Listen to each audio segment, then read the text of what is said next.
इससे पहले हम लाल किताब की रेमेडीज़ में आए, थोड़ा अगर आप हमारी ऑडियंस को बता सकते हो कि लाल किताब होती क्या है, कब इसका इन्वेंशन हुआ, किसने किया, थोड़ा बताओ। बिल्कुल बताएंगे जी।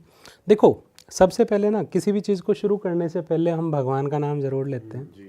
ठीक है, तो कैसे आवाज़ याद करते हैं लाल किताब वाले खासकर, कहते हैं आवाज़ सुनता हर किसी की, ना ही कोई भूला हो, सबसे पहले याद उसकी, फिर सभी दुनिया की हो। क्या कि आवाज़ तो वो हर एक की सुनता है, पर शर्त कि कोई भूला ना हो। इसलिए सबसे पहले याद उसकी, पहले उसको याद कर लो, प्रणाम कर लो, और फिर सभी दुनिया की हो। ठीक है, तो उनको प्रणाम करते हुए लाल किताब का आगाज़ भी है ये। ठीक है, तो उनको याद करते हुए लाल किताब है क्या। ठीक है, ये भी एक पंक्ति में मैं वैसे बताना चाहूँगा, फिर विस्तार में बताऊँगा। कहते हैं कि लाल किताब है ज्योतिष निराली, जो सोई किस्मत जगा देती है, फरमान पक्का देख करके आखिरी, जो दो लफ्जी जहमद हटा देती है। ठीक है, सबसे पहली बात, लाल किताब आडंबर में विश्वास नहीं रखती है। ठीक है, आडंबर किस तरह का, शनि की माया, राहु की छाया, है ना, कुछ नहीं होता है, कुछ नहीं है। ठीक है, साढ़े सती लाल किताब नहीं मानती है, काल सर्प दोष लाल किताब नहीं मानती है, मांगलिक दोष जो कि दोष नहीं होता उसको योग बोला जाता है, लाल किताब नहीं मानती है।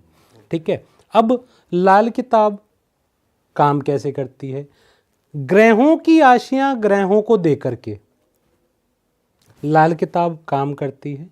ठीक है, मतलब कि छोटी छोटी ग्रहों की वस्तुएं हमें पता होनी चाहिए, उससे काम करती है। पर उससे पहले मैं आपको ये बता दूं कि लाल किताब का जो जन्म है सन 1939 में हुआ। पंडित रूपचंद जी जोशी इसके मूल रचयिता हैं, जिन्होंने इसका जन्म मतलब किया। वो कैसे किया, कहते रूहानी शक्तियों ने आकर के उनको लिखवाया था।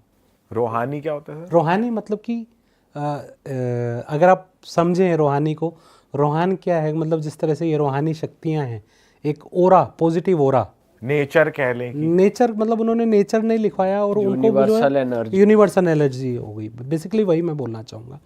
उन्होंने उनको आके लिखवाया 1939 में। इन्होंने पहली बुक को लिखा जो कि 4 भाषाओं में लिखा गया, उर्दू, हिंदी, इंग्लिश, फारसी और पंजाबी, मतलब मिक्स। उन्होंने ही लिखी ये सब वहाँ गिरधारी जी उनके जो थे उन्होंने लिखा, वो उनको बताते गए। ठीक है, तो इन लैंग्वेजेस का युग हुआ। आप देखना कि जैसे अभी मैंने 2 आपको पंक्तियाँ सुनाई, तो पंक्तियों में उर्दू लैंग्वेज का भी बीच में इस्तेमाल हुआ, फारसी का भी हुआ। ठीक है, तो बहुत सारी कविताएं अभी आएंगे। ठीक है, तो सर मैं चाहता हूँ एक बार आप दिखा दो ऑडियंस को हाँ, कि दिखती डेफिनेटली मैं कैसी है दिखा लाल देता हूँ किताब।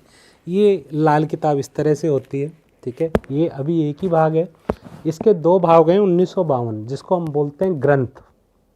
ठीक है, उससे पहले जो सबसे पहले 1939 आई, ठीक है, उसमें 1940 आई, 1941 आई, 42 आई।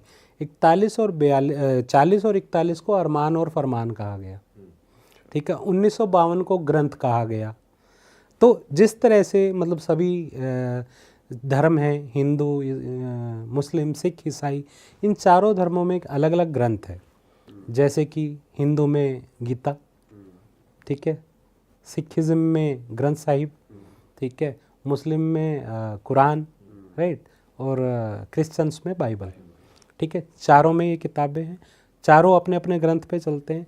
इन चारों का मिश्रण एक तरह से लाल किताब है, क्योंकि लाल किताब के जो उपाय हैं ना, वो हिंदू, मुस्लिम, सिख, ईसाई चारों कर सकते हैं।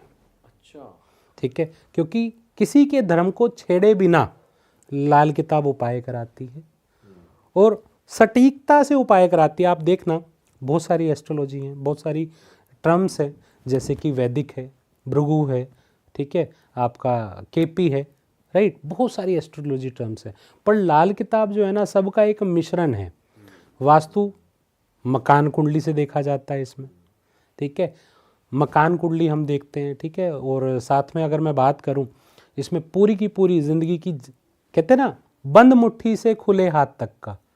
बंद मुट्ठी से, बंद मुट्ठी होती है जब बच्चा पैदा होता है, और खुले हाथ कब होते हैं, जब मृत्यु होती है। इवन लाल किताब को अगर सही से पढ़ा जाए तो मृत्यु का दिन, समय और उसकी किस वजह से मृत्यु होगी, वो सब कुछ कैलकुलेट किया जा सकता क्या बात कर रहे हो? है। यस, सर लेकिन ये तो आमतौर पे एस्ट्रोलॉजी से भी देखा जा सकता है, कुंडली के थ्रू। पर एस्ट्रोलॉजी और देखा ये जा चीजें सकता है। भी मैं सर आपकी बात उस पे ऊपर रख रहा हूँ, बिल्कुल देखा जा सकता है। देखने के बाद उसका उपाय, बाकी जो चीज़ें हैं उसमें क्या होगा, हवन, जप, तप, है ना, ये सब कराते पर हैं। सर कहते हैं कि जैसे मृत्यु जैसी चीज को आप टाल नहीं सकते, वो आनी है तो आनी है, बिल्कुल। तो कोई रोक नहीं सकता उसको, तो उसमें 99 तो उपाय मौत, वर्क नहीं करेगा। 99 मौत एस्ट्रोलॉजर बचा सकता है, पर 100वीं तो उसके हाथ में है। इस पे मैं एक लाइन बोलना चाहूँगा, इस पे पंडित जी ने एक लाइन लिखी है, वो मैं बोलना चाहूँगा, जो कि आपको भी सुनकर समझ में आएगा। इंसान बंधा खुद लेख से अपने, इंसान बंधा खुद लेख से अपने, लेख विधाता कलम से हो, कलम चले खुद कर्म से अपने, झगड़ा अकल ने किस्मत का हो। इसका मतलब सर इसका मतलब इंसान बंधा खुद लेख से अपने, इंसान जो बंधा हुआ है खुद अपने लेखनी से बंधा है, ठीक है। लेख विधाता कलम से हो, आप जैसे कर्म करते जाओगे वैसे आपकी कलम चलती जाएगी। कलम चले खुद कर्म से अपने, मतलब अपने कर्म जैसे होंगे वैसे कलम चलेगी। झगड़ा अकल ना किस्मत का हो, मतलब इसमें कोई झगड़ा अकल और किस्मत का नहीं है, क्योंकि अकल और किस्मत भी बहुत काम करती है, राइट। तो इस तरह से जब हम ये करते हैं तो आप ये समझो कि हर चीज़ को हम ठीक कर सकते हैं। मैंने कहा क्या बोला कि 99 मौत एक एस्ट्रोलॉजर बचा सकता है, 100वीं तो उस परमात्मा के हाथ में है।